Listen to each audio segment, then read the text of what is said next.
Hi guys, എല്ലാവർക്കും ഒരു പുതിയ വീഡിയോയിലേക്ക് സ്വാഗതം. നമ്മളെല്ലാവരും ലോട്ടറി എടുക്കാറുള്ളതാണ്. ഈ ലോട്ടറി എടുത്തിട്ടുണ്ടെങ്കിൽ അതിൻ്റെ ബമ്പർ പ്രൈസ് അടിച്ചിട്ടുണ്ടെങ്കിൽ എന്ത് ചെയ്യും? എല്ലാവർക്കും ഉള്ള സംശയമാണ്. ഇപ്പോഴും വ്യക്തമായ ഒരു ഐഡിയ ആർക്കും ഇല്ല. ഇതിനെപ്പറ്റി യൂട്യൂബിൽ നോക്കിയാലോ ഒരു വീഡിയോയും കാണാറില്ല. ഓണ ബമ്പർ, വിഷു ബമ്പർ, കേരള ഭാഗ്യത്തിലൂടെ ഏത് ലോട്ടറി എടുത്താലും അടിച്ചിട്ടുണ്ടെങ്കിൽ ഒരേ പ്രൊസീജിയറാണ്. അത് ചെറിയ എമൗണ്ട്, ചെറിയ പ്രൈസ് അല്ലെങ്കിൽ പാരിതോഷികമായി കിട്ടുന്ന പ്രൈസ് അടിച്ചാലല്ല. ബമ്പർ അടിച്ചിട്ടുണ്ടെങ്കിൽ 1 ലക്ഷം രൂപ മണ്ടലായിട്ടുള്ള പ്രൈസ് അടിച്ചിട്ടുണ്ടെങ്കിൽ നമ്മൾ എന്ത് ചെയ്യണം? ഇപ്പോഴും ആർക്കും അതിനെക്കുറിച്ചൊരു പരിചയം കാണത്തില്ല. നമ്മൾ ഇന്നത്തെ വീഡിയോ ഡിസ്കസ് ചെയ്യുന്ന ഈ കാര്യമാണ്. അപ്പോൾ എല്ലാവർക്കും നാടൻ മീഡിയയുടെ പുതിയ വീഡിയോയിലേക്ക് സ്വാഗതം. ഞാൻ ജിഷ്ണു മറ്റക്കര.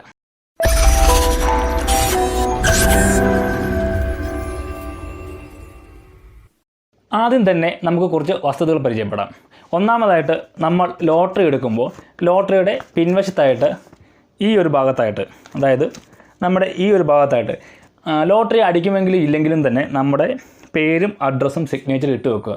ഇത് വേറൊന്നും കൊണ്ടല്ല, നമ്മുടെ ഈ ലോട്ടറി നഷ്ടപ്പെട്ടു പോവുകയോ അല്ലെങ്കിൽ മറ്റൊരാൾ കബളിപ്പിച്ചെടുക്കുകയോ ചെയ്തിട്ടുണ്ടെങ്കിൽ അവർക്ക് ഈ പൈസ ലഭിക്കാതിരിക്കാൻ വേണ്ടിയിട്ടാണ്. നമ്മൾ ഇതിൻ്റെ പുറകിലായിട്ട് നമ്മുടെ പേരും അഡ്രസ്സും സിഗ്നേച്ചർ ഇട്ടിട്ടുണ്ടെങ്കിൽ ഈ ലോട്ടറി നമ്മുടെ പേരിൽ മാത്രമേ നമുക്ക് മാറാൻ സാധിക്കത്തുള്ളൂ. പിന്നെ രണ്ടാമതായിട്ട്, നമുക്ക് അടിക്കുന്ന എമൗണ്ടിൻ്റെ ഏകദേശം 30% ടാക്സ് ആയിട്ട് പോകുന്നത്. അത് എത്ര എമൗണ്ട്, 1 ലക്ഷത്തിന് മുകളിലോട്ടുള്ള എല്ലാ എമൗണ്ടിനും 30% ആദായ നികുതി പിടിക്കും. അതേപോലെ തന്നെ ലോട്ടറി അടിച്ച 30 ദിവസത്തിനുള്ളിൽ തന്നെ നമ്മൾ ബാങ്കിൽ ഹാജരാക്കേണ്ടതാണ്.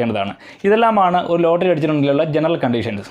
ഇനി നമുക്ക് മെയിനായിട്ട് നോക്കാനുള്ളത്, നമുക്ക് ഇപ്പം ഒരു ബമ്പറാണ് അടിച്ചേക്കുന്നത്, അല്ലെങ്കിൽ 1 ലക്ഷം രൂപയുടെ മേലോട്ടുള്ള ക്യാഷ് എമൗണ്ടാണ് അടിച്ചിരിക്കുന്നത്. അപ്പം നമ്മൾ ഡയറക്റ്റ് ബാങ്കിലോട്ട് കൊണ്ടുവന്ന് നമ്മുടെ ഈ ലോട്ടറി ടിക്കറ്റിനോടൊപ്പം തന്നെ ഹാജരാക്കേണ്ട കുറച്ച് ഡോക്യുമെൻറ്റ്സുകളുണ്ട്. ആ ഡോക്യുമെൻറ്റ്സ് എന്തൊക്കെയാണ്, ബാങ്കിൽ ചെയ്യേണ്ട പ്രൊസീജിയർ എന്തൊക്കെയാണെന്നാണ് ഇനി നമ്മൾ നോക്കാൻ പോകുന്നത്. നമുക്ക് ഏകദേശം 1 ലക്ഷം രൂപയ്ക്ക് മേളിലോട്ടുള്ള സമ്മാനത്തുകൾക്കാണ് ഇത്തരം പ്രൊസീജിയറുകൾ സാധാരണ ഫോളോ ചെയ്യുന്നത്. ഇനി 5000 രൂപ വരെയുള്ള പ്രൈസുകൾക്കാണെങ്കിൽ നമുക്ക് ഒന്നെങ്കിൽ ഏജൻറ്റ് വഴിയോ അല്ലെങ്കിൽ സംസ്ഥാന ലോട്ടറി ഡയറക്ടറേറ്റ് വഴിയോ നമുക്ക് മാറിയെടുക്കാവുന്നതാണ്. ഈ 1 ലക്ഷം രൂപയ്ക്ക് മേളിലോട്ടുള്ള തുക, അതായത് 5000 രൂപ വരെയുള്ള തുക നമുക്ക് അന്ന് തന്നെ കിട്ടാവുന്നതാണ്. വലിയ താമസമില്ലാതെ തന്നെ നമുക്ക് കിട്ടും. ഇനി ഏകദേശം 1 ലക്ഷം രൂപയായിട്ടുള്ള തുകകൾ നമുക്ക് 2 തരത്തിൽ മാറിയെടുക്കാം. ഒന്നെങ്കിൽ നമ്മുടെ സമ്മാനത്തുക അടിച്ച ലോട്ടറിയുമായിട്ട് ബാങ്കുകളിൽ യഥാർത്ഥ ഡോക്യുമെൻറ്റ്സ് വഴി ഹാജരാക്കാം. അതുമല്ലെങ്കിൽ നമ്മുടെ ഡയറക്ടറേറ്റ്, സംസ്ഥാന ലോട്ടറി ഡയറക്ടറേറ്റ് വഴി ഡയറക്റ്റ് നമുക്ക് തുക മാറിയെടുക്കാവുന്നതാണ്. അപ്പോൾ ഒരു കാര്യം ശ്രദ്ധിക്കണം, നമ്മൾ ഡയറക്റ്റാണ് ഈ തുക മാറിയെടുക്കുന്നതെങ്കിൽ, നമ്മൾ നേരിട്ട് പോയി മാറിയെടുക്കാനാണ് ഉദ്ദേശിക്കുന്നതെങ്കിൽ മാത്രമേ നമ്മൾ ഈ ലോട്ടറിയുടെ പിറകിൽ ഡോക്യുമെൻറ്റ്സിൻ്റെ നമ്മുടെ അഡ്രസ്സും പേരും എഴുതാൻ പാടുള്ളൂ. ഇല്ലെന്നുണ്ടെങ്കിൽ നമ്മൾ ഏജൻറ്റ് വഴിയോ അല്ലെങ്കിൽ ബാങ്ക് മുഖേനയോ മറ്റുള്ള ഒരു മീഡിയം വഴിയാണ് നമ്മളിത് മാറുന്നതെങ്കിൽ ഒരു കാരണവശാലും നമ്മുടെ ഈ ലോട്ടറിയുടെ പുറകിൽ ഒരു കാരണവശാലും ഇത് എഴുതാൻ പാടില്ല.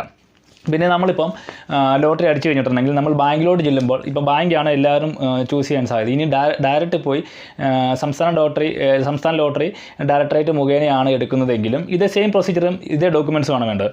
അപ്പോൾ നമ്മൾ ലോട്ടറി മാറാൻ പോകുന്ന സമയത്ത് ഈ ലോട്ടറിയുടെ 2 സൈഡിൻ്റെയും, ഫ്രണ്ട് വശത്തിൻ്റെയും പുറകു വശത്തിൻ്റെയും 2 വീതം പകർപ്പുകൾ കോപ്പി എടുക്കുക, ഫോട്ടോസ്റ്റാറ്റ് കോപ്പി എടുക്കുക. രണ്ടും ഒരു ഗസറ്റഡ് ഓഫീസറെ കൊണ്ട് സാക്ഷ്യപ്പെടുത്തുക. ഈ സാക്ഷ്യപ്പെടുത്തിയ കോപ്പിയും പിന്നെ അതേപോലെ തന്നെ 2 പാസ്പോർട്ട് സൈസ് ഫോട്ടോ, അതും ഗസറ്റഡ് ഓഫീസറെ കൊണ്ട് അല്ലെങ്കിൽ സാക്ഷ്യപ്പെടുത്തിയ കോപ്പി, സ്വയം സാക്ഷ്യപ്പെടുത്തിയോ അയോ കോപ്പിയും വേണം. പിന്നെ അതേപോലെ തന്നെ നമ്മുടെ പ്രൈസ് തുക കൈപ്പറ്റുന്നതിന് വേണ്ടിയിട്ടുള്ള ഒരു ഫോമുണ്ട്.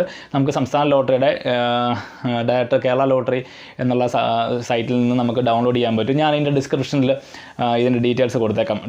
ഫോം ഡൗൺലോഡ് ചെയ്യാനുള്ള ഡീറ്റെയിൽസ് കൊടുത്തേക്കാം.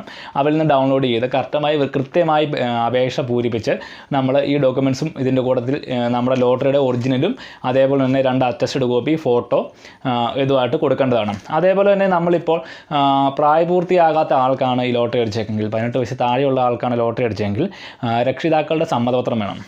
ഇത് തുക കൈമാറുന്നതിനുള്ള സമ്മതപത്രം വേണം. നമ്മൾ ബാങ്ക് വഴിയാണ് മാറുന്നതെങ്കിൽ ബാങ്ക് വഴി തുക മാറുമ്പോൾ ഒരു കാര്യം ശ്രദ്ധിക്കേണ്ടതുണ്ട്. ബാങ്ക് ഒരു ഏജൻറ്റായി നിന്നുകൊണ്ട് ബാങ്കിന് മാറിയെടുക്കാവുന്ന രീതിയിലാണ് നമ്മളിത് സമ്മതപത്രം കൊടുക്കേണ്ടത്. അപ്പം ബാങ്കിൽ നിന്ന് തന്നെ ഇത്തരം ഡോക്യുമെൻറ്റ്സുകൾ തന്നോളും.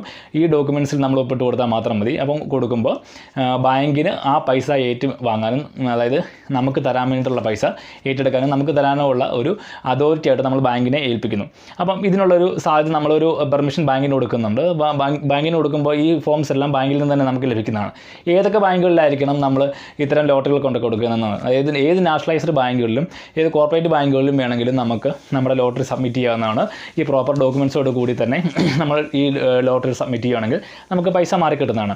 ഇനി രണ്ടാമത്തെ ഒരു കണ്ടീഷനുണ്ട്. മിക്കവാറും നമ്മൾ 2-3 പേര് കൂടി ഈ ബമ്പറൊക്കെ എടുക്കുകയാണെങ്കിൽ 3-4 പേര് കൂടി അല്ലെങ്കിൽ നമ്മളൊരു സംയുക്തമായി 2 പേര് കൂടിയൊക്കെ ആയിട്ട് ഈ ലോട്ടറി ഏറ്റെടുക്കുന്നതായിരിക്കും. അപ്പോൾ അങ്ങനെയുള്ള സാഹചര്യങ്ങളിൽ 50 രൂപയുടെ മുദ്ര പേപ്പറിൽ ഇതിൽ ഒരാൾക്ക്, നമ്മൾ ലോട്ടറി എടുത്ത ഒരാൾക്ക് ആ പൈസ കൈപ്പറ്റാനുള്ള അതോറിറ്റി എഴുതി കൊടുത്തുകൊണ്ട് ബാക്കി 3 പേരും സൈൻ ചെയ്തുകൊണ്ടുള്ള ഒരു സാക്ഷ്യപത്രം നമ്മുടെ സ്വന്തം കൈപ്പടയിൽ എഴുതി തയ്യാറാക്കിക്കൊണ്ട് ബാങ്കിൽ നൽകുകയാണെങ്കിൽ നമുക്കങ്ങനെ മ്യൂച്വലായിട്ട് എല്ലാവർക്കും കിട്ടുന്നതക്ക രീതിയിൽ നമുക്ക് ഈ ലോട്ടറി മാറിയെടുക്കാവുന്നതാണ്.